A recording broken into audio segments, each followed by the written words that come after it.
Alright, let's get this party started. Hey guys! Hey guys, what's up? My name is Jordan Elizabeth Gelber, and I am the CEO and founder of the marketing and production firm STARBABY Enterprises. STARBABY Enterprises. That's what's up. I'm also an actress. I'm based here in New York City, actually in Brooklyn, which is super dope.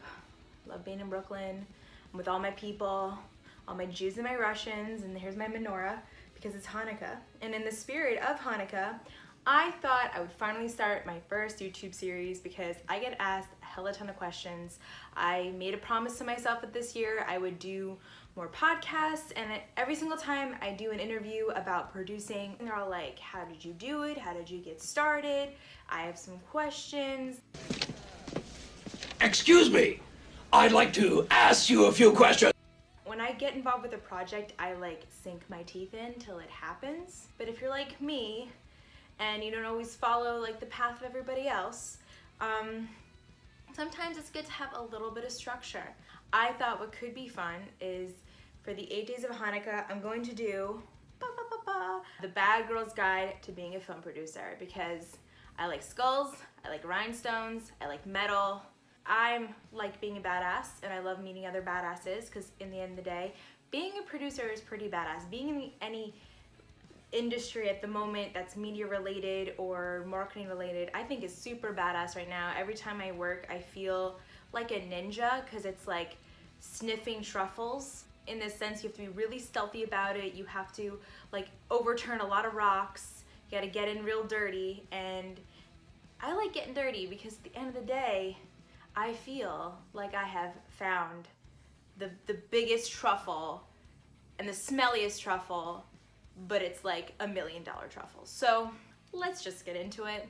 I'm going to break this down in my little cheat sheet. I'm trying to be professional. I have a cheat sheet.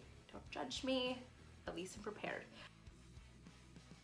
Okay, so in terms of being a film producer, you have to consider it in several different steps, because you never know what you never know what stage someone's going to come to you. So I have a lot of people that come to me in the sense of like, hey, I have my project done. I want my project to be distributed, or I want to fund another season, or, you know, this happened to me 2 years ago. I have a series and we're in an awesome international festival and we want to make it happen. What's a unique way that we can like fund the trip and maybe do some cool stuff? Like any great project, you need to be pragmatic about what stage you're in, and you need to be very honest about what you expect from the film producer that you work with. Some people, you know, they only work with finished projects, they only work from the beginning of a project. It really depends on like their sweat equity allotment, like the amount of time that you're willing to work for free and like the hours you put in, and what's the return on investment about it. It's no different than any other business venture. Like making a project is no different than like investing in a business. Imagine you are in a constant Russian roulette of playing Shark Tank. That's what feeling like a film producer is. I'm gonna talk about each stage differently because I've gotten the question a lot on podcast interviews, and also in just, you know, daily passing.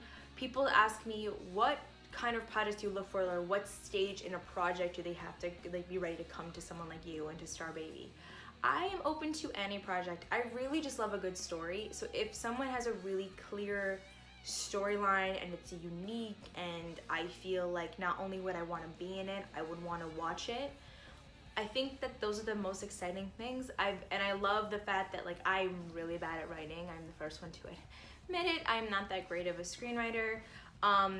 But I give so much respect to writers, because like you are thinking literally, it's like reminds me of playing Barbie dolls, and I have to give like voices to every single person and then trying to make them cool and fun, and it's just I give so much credit to writers. Yeah, so I think my biggest rule with a project, regardless of the stage, is that your moxie should match or supersede the amount of excitement for your project that you want me to have. I cannot tell you the amount of projects that come to me where they really just want me to be their cheerleader and like want me to, you know, to like push the project for them. And it's like, dude, you hired me. This is not my baby, and I'm not gonna pull the project along. I'm here to kind of, you know, facilitate in areas that you're lacking. But if it's your baby, I expect you to be like at the helm, calling me up, being like, what can we do? Can we do this? Can we do this? Can we do this? I've had so many times where I've played babysitter, and I really hate playing babysitter, but you know, to each his own. Everyone has their own process, especially when it's a first-time production. So I am all about all different stages. Like I said, it really just depends on the kind of project that you have and the kind of person that you are, on if we jive well. Anyway, let me go through it, because I'll expound upon that as we go through.